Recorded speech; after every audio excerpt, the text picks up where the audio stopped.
Hey now, RotoGrinders, welcome to Friday NFL Preseason DFS here at RotoGrinders.com.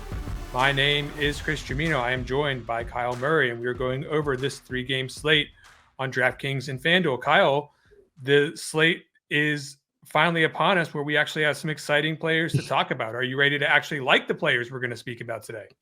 I am, yeah. There's a couple of guys I'm very excited about, and the Thursday slate hasn't taken place yet, but hopefully that goes well, and hopefully this one is a little bit more appealing than the Thursday slate. But we have an extra game, so I'm optimistic.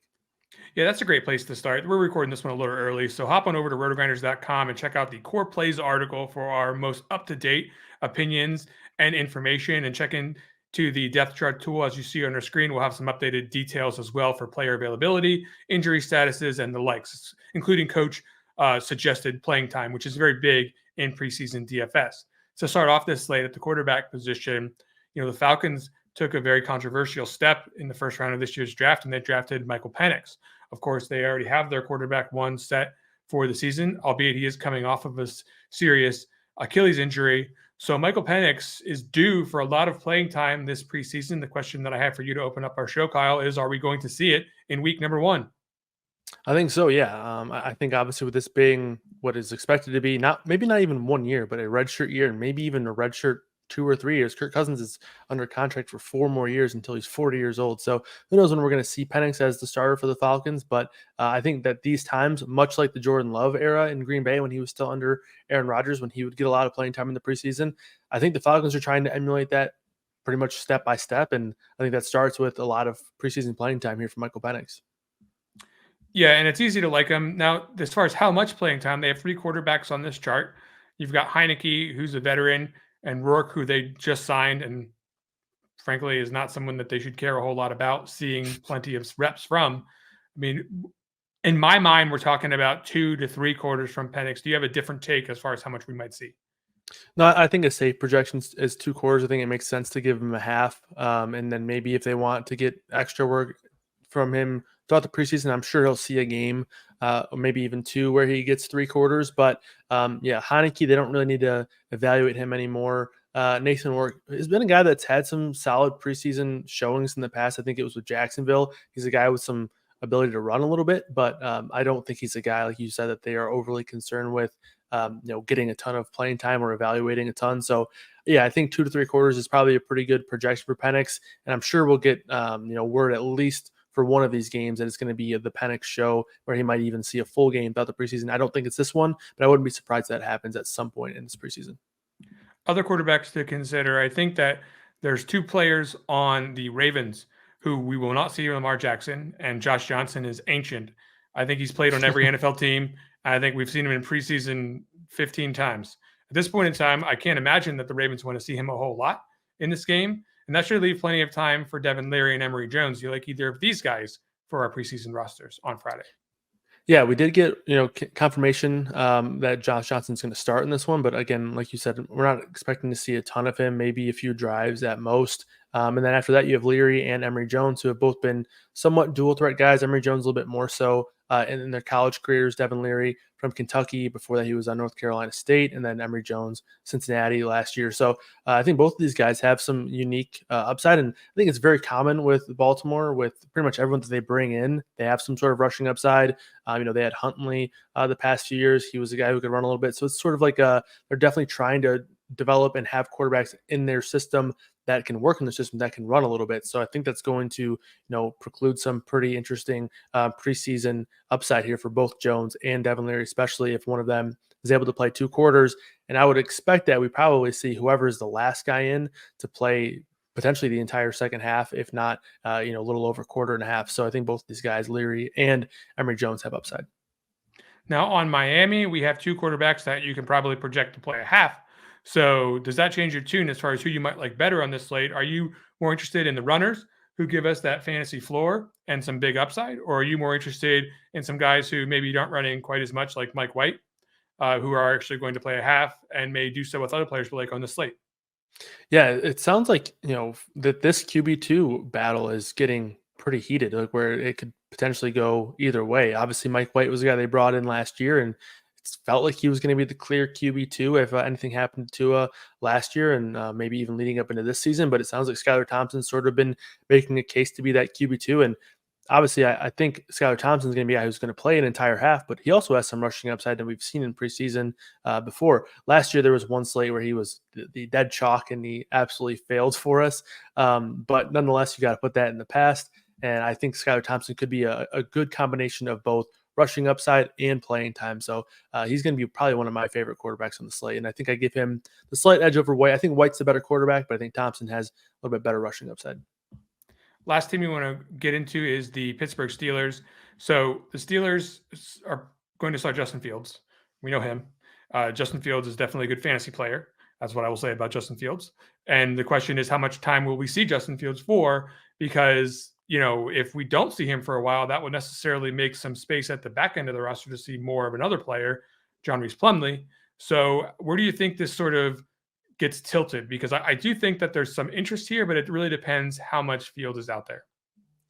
Yeah, the bottom line does come down to how much Fields is going to play. Again, I think Fields is a little bit of a unique situation because in terms of the starters who are going to play here for the Steelers, I wouldn't be surprised if it was only 2 drives or 3 drives and these guys are out of the game. But for Fields, it could be a little bit different. He's a guy who's new to the system. He's new to the Steelers. He's still sort of competing as well. So with Russell Wilson out, they might allow him to have this opportunity to take advantage of a spot to maybe go out and win the QB1 job. I still think Russell Wilson's probably the favorite to start come week 1, but it sounds like Fields is really giving him a run for his money. But the thing is, if he only plays 2 or 3 series, that opens up a lot of playing time for the guys behind him. Kyle Allen's a guy who's been in the league for a handful of years now. I don't think there's a ton of evaluation to be done on him. And Plumlee's a guy who can run. He was a guy at UCF the past couple of years who has a lot of production on the ground, and that could really translate well to preseason DFS. So Plumlee's a guy who could be very interesting. So I definitely want to monitor the news here to determine how much playing time Fields is going to get, because one of Fields or Plumlee is going to be interesting here for me. Moving on to the running back position, we'll go to Baltimore first because Derrick Henry is certainly not going to play in this preseason. Keaton Mitchell is on PUP. Justice Hill has been touted as someone who's basically already someone who's going to be very involved in the offense during the season. So that leaves 3 players, Rasheen Ali, Owen Wright, Chris Collier, as their available backs. I actually think that Rasheen Ali is somebody who is already starting to earn his way into that 3rd running back slot in this team. So the question is, are we going to see enough of him in this game for him to be as awesome as he should be? I think so, yeah. I think essentially this is going to be a running back room down to 3 guys with Ali, Wright, and Collier. It does sound like, for what it's worth, that Wright has been having a pretty good training camp, and maybe even a better training camp than Rasheen Ali. But Rasheen Ali does feel a little bit safe in terms of making the roster just because he was a draft pick, and the Ravens have had a pretty significant history of holding on to those guys in the year that they drafted them, even if it's a little bit later in the draft. Ali was good in college, and I think he's going to have plenty of playing time here. In terms of looking for a tournament dart throw, I think Owen Wright could potentially be a guy that, if Rasheen Ali ends up being popular, could be a guy to look at here, or maybe a spot where you're saying, okay, if you don't have Ali in your lineup, maybe you want to utilize some diversification and get some Owen Wright, a guy who's been having a good training camp, and again could be given a chance here to compete for maybe that last roster spot. And a guy who had some good preseason showing last year as well for Wright. Haven't heard a ton about Collier, so I'm kind of narrowing it down between Ali and Wright in this Baltimore backfield. Over at the Dolphins backfield, we have some interest here. Of course, we should not expect to see Raheem Mostert and Devon Shane. We should not expect to see Jeff Wilson very much in this game. Salvan Ahmed and Chris Brooks have not been practicing.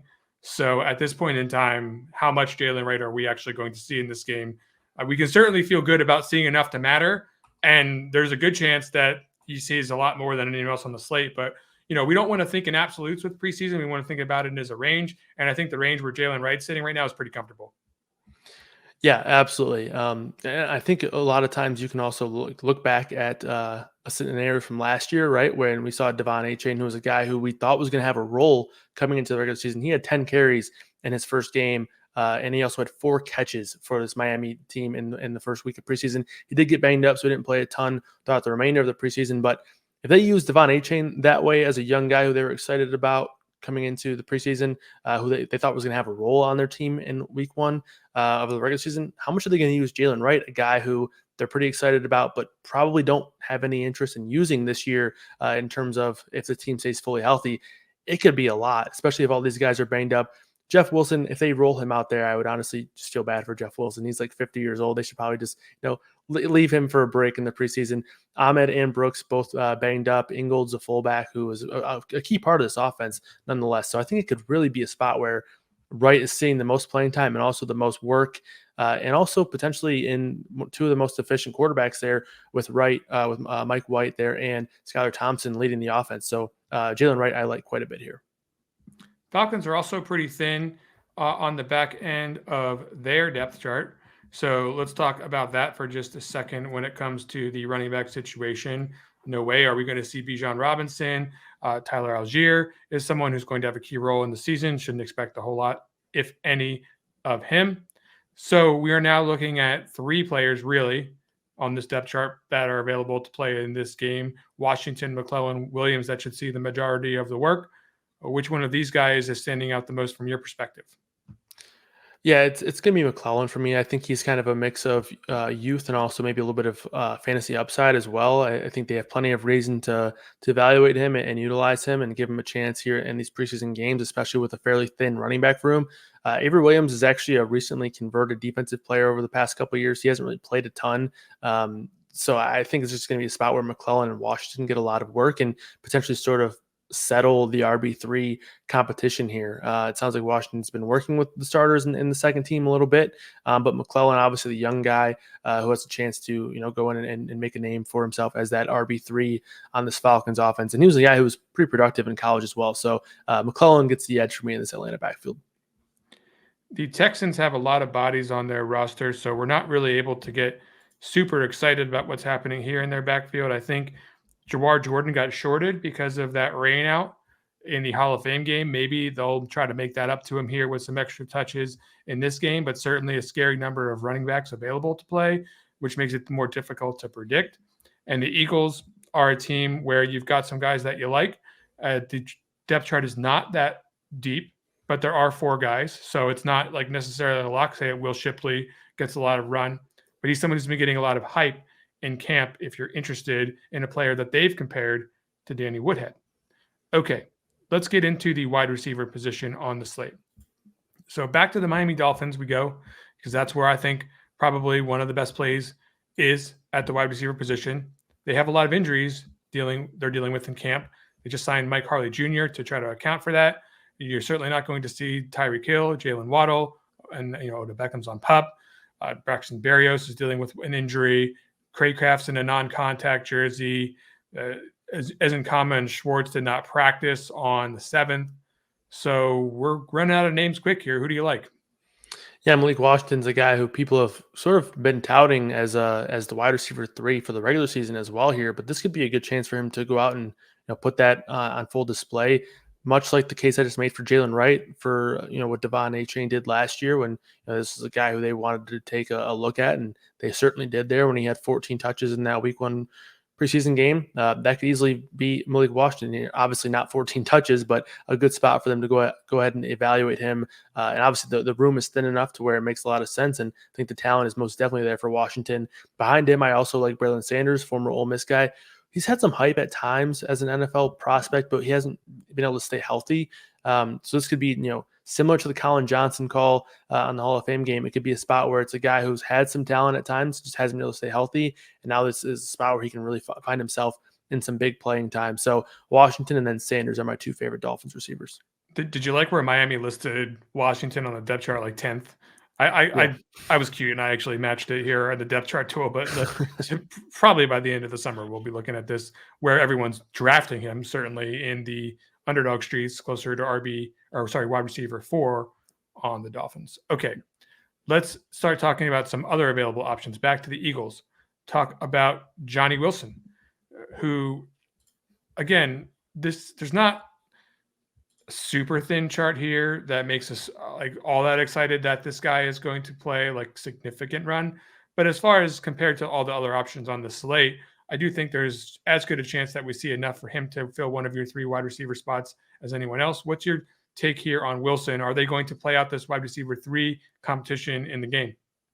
Yeah, I think it's interesting because Johnny Wilson, when he first got drafted, honestly, he was a guy who I thought they might be looking to convert to a tight end. The Eagles have had an extensive history of doing this. They did it with Jordan Matthews. They tried it with Hakeem Butler, and Wilson kind of fits the physical dynamics of that. But it sounds like he's been displaying a lot of skills as a wide receiver. He was pretty good at Florida State, obviously last year playing with a backup quarterback there. At times, it was difficult to really evaluate him, but he's been looking good in camp. So he's a big body, end zone, red zone type threat that I think could really pay off here in that portion of the field in the red zone and in the end zone in preseason. And then Anais Smith is another guy who flashed in college quite a bit. He was another guy who played running back and receiver for Texas A&M. He's a shifty guy, so he could be that slot role type player. So I think both of those guys for this Eagles team are pretty interesting. We do have Austin Watkins down the list, who was the preseason MVP last year for the Cleveland Browns. He played a ton and he was very productive as well. And he's had his name, thrown out there a couple of times by some beat writers for making some big plays. So I don't know if he's a guy who I like more than Smith and Wilson, but I do think he's a name at least worth mentioning. Let's head over to the Ravens depth chart again, and let's take a look at what's happening there, because I do think a lot of people are high on Devontae Walker at North Carolina. There was a time when maybe there was some excitement about this player that has since sort of waned and faded with the sort of, disappearing act last year, so to speak. We'll just call it, with his status and all the controversy there. But let's just move on to where he's at right now in Baltimore, where he's looking like he's climbing this depth chart pretty rapidly. Are we going to see him a lot in this game? Yeah, I think we will see him a pretty good amount. And I think he is potentially competing with Tylan Wallace for that wide receiver 4 position. And I think he's a better player than Wallace. It comes down to, in my opinion, how quickly he can take over that job with, the experience that he does have compared to Wallace, who's been in the league a few years. But the issue I have with Walker, which is something that we saw last year as well, there was a few slates last year in the preseason where some of these Ravens receivers looked pretty good. They, were looking like they were going to be in line for some playing time, but it just comes down to they're an offense that's going to run the ball. I mean, they went on this preseason streak of 23 or 24 games of wins, whatever it was, and they're a team that has the same kind of blueprint they follow, right? They run the ball a lot in preseason. They have quarterbacks that are going to run the ball, and sometimes that sort of hurts these receivers and the tight ends, for that matter. Who we were very high on Charlie Kohler last year a couple of times as well. But Tez Walker is definitely my favorite Ravens option. The one thing that I'm concerned about is the passing game volume, though. Yeah, and Dayton Wade is someone you could tilt your head at the right angle, like hold it up to the light and be like, yeah, I think that looks pretty good, but I think we could do that with a lot of the guys across the 6 teams that are playing right now. So we're not going to waste all your time splitting every hair here. Go to RotoGrinders.com, check out the core plays article. We'll have that distilled for you tomorrow night or tonight if you are listening to this on Friday. Let's head over just one more time to one more wide receiver that I want to check out here on the Pittsburgh's depth chart. It's a player whom in preseason past, who's actually done a couple of things, but had some injuries sort of knock him out from his full potential. It's Calvin Austin, very high in this depth chart. Probably going to see some action in the real games on Sundays this year. But the question I have when you look down this Steelers depth chart is, do you think there's a chance maybe with that Fields group or maybe with one of the top groups that we'll see Calvin Austin have a chance to do some producing here in this game, because he certainly has some explosion capability? Yeah, and he showed it in preseason before. It might have even been a Hall of Fame game, but I think it was 2 years ago when he had, or it might have even been last year, honestly. But it was like a 72-yard touchdown that he had.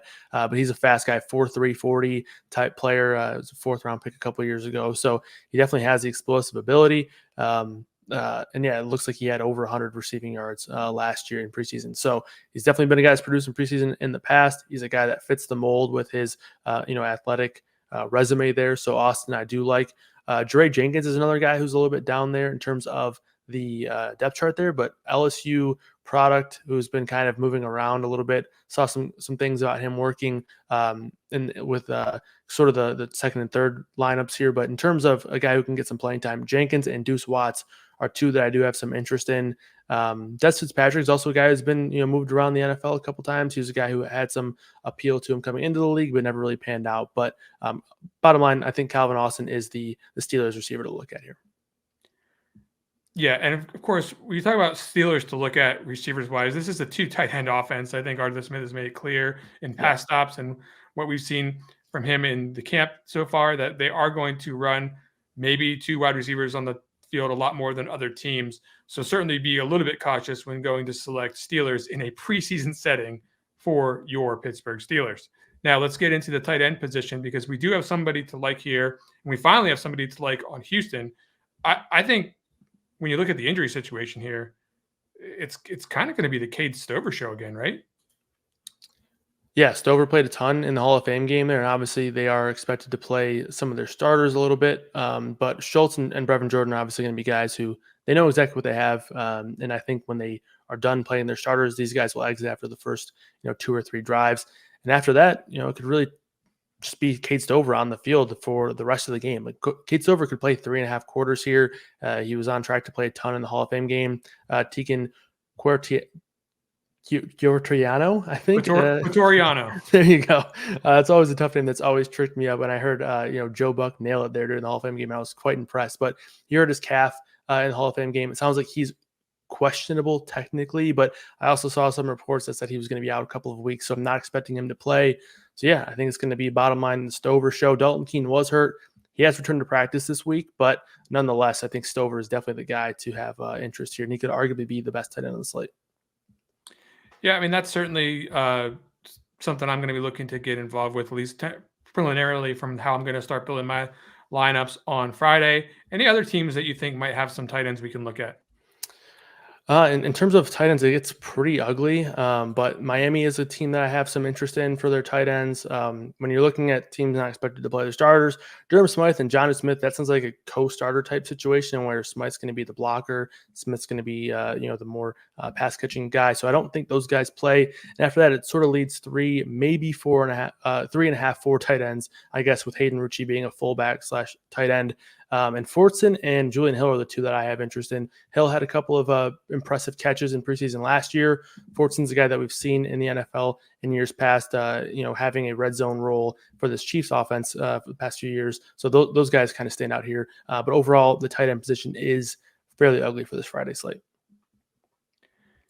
I would say from a total perspective, there are certain games that are looking a little bit better than other games. Like for instance, I think the Falcons game is really going to look more appealing than any of these other games from a preseason perspective. But when you're talking about defenses, you're usually looking to take the inverse of a quarterback in maybe a lower total situation as maybe one of your favorites. Do you have a favorite defense at this early hour that you're going to be looking to target? Yeah, I think right now it would probably be the Eagles defense. If Emory Jones and Devin Leary, they're going to be guys that we might have some interest in, but they could easily get it done from a fantasy perspective on the ground without necessarily scoring or leading any scoring drives. And those are definitely the two most inexperienced quarterbacks that are going to be playing on this slate here, especially if Justin Fields plays with any amount of regularity in that game there for the Steelers. So I think Eagles would probably stand out. And then maybe if we get news on Fields not playing a ton or maybe just playing a couple of drives, the Texans there with John Reese Plumlee and Kyle Allen quarterbacking for the majority of the game, that one might be another spot to look at. Yeah, and I wouldn't say that I have all the confidence in the world in Mike White and Skylar Thompson to lead a turnover-free game. So certainly the Falcons could be somebody to take a peek at as well. But we'll get those all ranked up and put into RotoGrinders lineup HQ for Friday. Please come check it out there, as well as all the preseason DFS content on our site. For Kyle Murray, I'm Chris Gimino. We'll be back again next week for more preseason coverage on RotoGrinders.com.